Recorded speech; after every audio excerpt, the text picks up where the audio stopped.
In this video, I'm going to be building the best possible team for 500,000 MT right now in NBA 2K23 My Team. If you guys are looking for a really good squad to build for around 500k and you just want to maybe pick up some cards and add them to your lineup, I think if you have 500,000 MT to work with, this is going to be the best possible team you guys can build. So at the starting point guard position, I think it's really obvious for our starting backcourt is going to be Ron Artest and also Vince Carter. I think for this type of squad where we have around 500,000 MT to work with, I think this is easily the best, kind of backcourt in the game for this type of squad, because you get a great balance of defense and offense with Ron Artest and Vince Carter, because Ron Artest brings that great defense, being a 6'7" point guard, 6'10" wingspan. He's got a 98 block, 99 steal, 99 perimeter, 98 interior defense. He's also got tons of really good Hall of Fame defensive badges, which is great for Ron Artest, and he can also knock down threes. Not like he's a bad offensive card. He's still got pretty good dribble sticks, he's got a good jump shot, he's got the tray fade,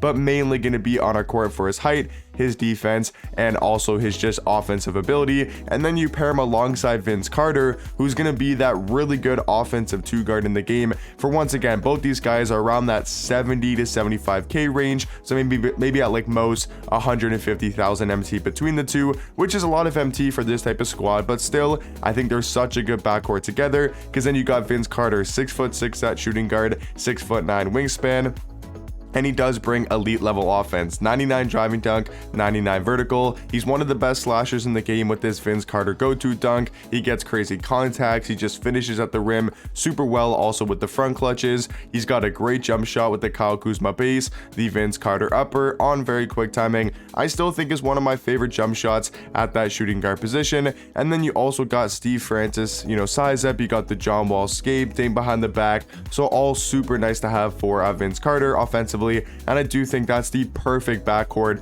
for this type of squad. And then I think the perfect starting small forward, to go alongside Vince and to go alongside Ron Artest, I think the perfect small forward for these two guys is Jonathan Isaac for around, once again, that 70, 75, maybe 80,000 MT at most for dark matter Jonathan Isaac. And I feel like he really rounds off that 1-2-3 combo really well, because yes, he's an elite defender, 6'11" at small forward, 7'2" wingspan, and I feel like we need a little bit more height on the starting lineup, because 6'7" at point guard is decent, but then 6'6" at shooting guard isn't like the tallest in game. So it's nice having Jonathan Isaac at that small forward position. He's got a 98 block, 97 steal, 97 perimeter, 97 interior defense. He's 6'11", like I said, at small forward, has a great player model and just looks super lanky in game. He's also got every single Hall of Fame defensive badge, and he's going to be one of the best defensive cards in my team. And then also can score a little bit on offense, with his jump shot being decent. He's got some pretty good dribble saves. But the thing I really like about this starting lineup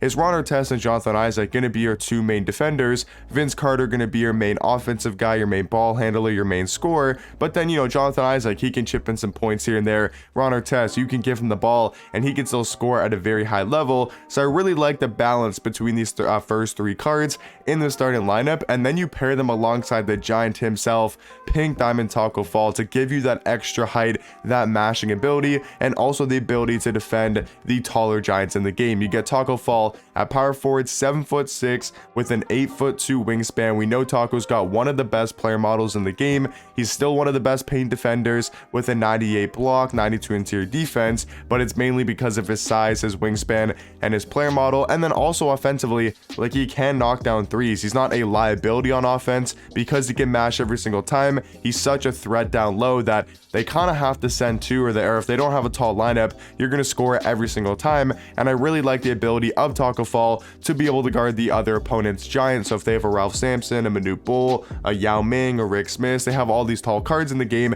you at least have that one super tall giant on your squad in Pink Diamond Taco Fall. But then to round out the starting lineup for the best 500,000 MT squad builder is going to be Galaxy Opal Marc Gasol. I think he's the perfect power forward to go alongside Taco.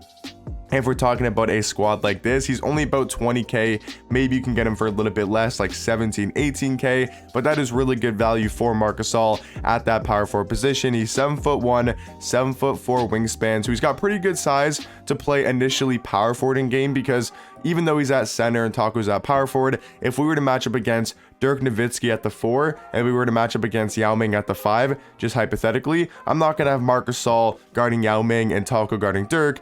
you would just have to switch matchups in game where you put Marc Gasol on Dirk and then you put Taco on Yao. So essentially, Taco's playing your center position in game and Marc Gasol is playing power forward, and that's why I think they complement each other super well, because Marc Gasol can do it all. He can defend, he's got the size, he can knock down threes, he's athletic, he can finish around the rim, he can stretch out the floor. Like, he can do everything at a super high level. So yeah, that would be the starting lineup I'd run for the best 500,000 MT team, and that's a very good starting lineup that you can take into any single game mode and really compete against some of the best squads in the game. Compete, not saying you're going to beat every god squad that has all the invincibles and all the hero cards, but I do think you can have a chance, you know, to keep yourself in the game. You got enough size, offensive ability, shooting ability, and I do think your defense will be pretty good. Now off the bench, we obviously have to go for a little bit more of a budget lineup, but I do think Hedo Turkoglu is still a great backup point guard, and since those hero super packs dropped, he's only about 10 to 15k. He's 6'10" at point guard, 6'11" wingspan.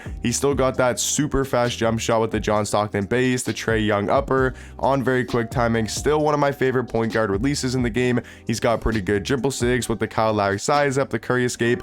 But yeah, he's a 6'10" point guard. He can play good defense and he could be a really good offensive point guard because of his jump shot and his size as well. Now at the backup shooting guard position for about like 20 to 25k is going to be this dark matter DeMar DeRozan. I think he honestly has an argument to be made as one of the best rush cards to drop so far in season 7. He's 6'7" at that 2 spot, 6'9" wingspan, and I really like the balance and versatility of DeMar. He really doesn't have any flaws. I mean, he's got great all-around stats and badges. He's got a pretty good jump shot. He's got very solid dribble sigs. He's got great dunk packages.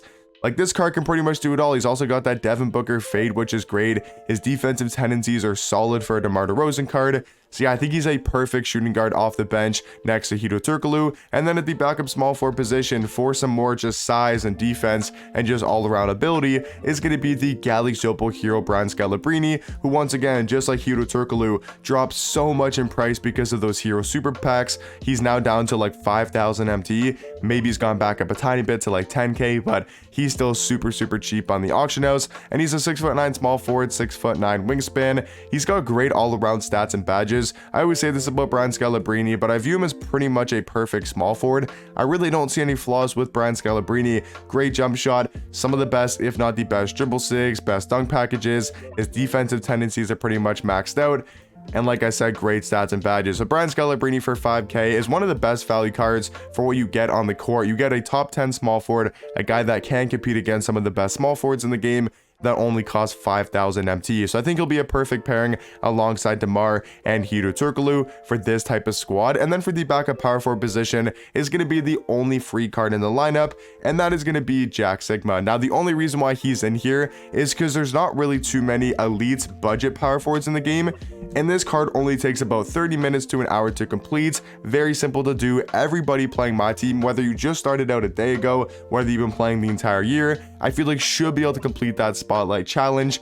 Maybe if you just started, you got to grind a little bit to get some better cards, but these are so easy to complete and super quick that I think putting a card like Jack in this lineup, it's not like I'm recommending, or I'm not saying go get Artis Gilmore because you got to grind like the 6,000 unlimited points, or I'm not putting Rick Smith in the lineup because he may never come out of the vault. He may never be possible to get because he's an RNG card. So that's why I like having Jack here at the backup power forward spot. He's still one of the better power forwards in the game. Like, I would say he's debatably a top 10 power forward, probably somewhere in that range, and he's going to be completely free. He's got one of the fastest power forward jump shots in my team. He does remind me a lot of Dirk. That's kind of what I see from Jack. So you get like a free Dirk is kind of how I look at it. And then to round out the best 500,000 MT team is going to be, I do think, Ralph Sampson. You need another giant off the bench, right? If you were to match up against a Taco Fall, you were to match up against a Yao, a Manupal, a Rick Smith, you're going to need these tall, you're going to need a tall player at least, that one giant. And I think that's what Ralph Sampson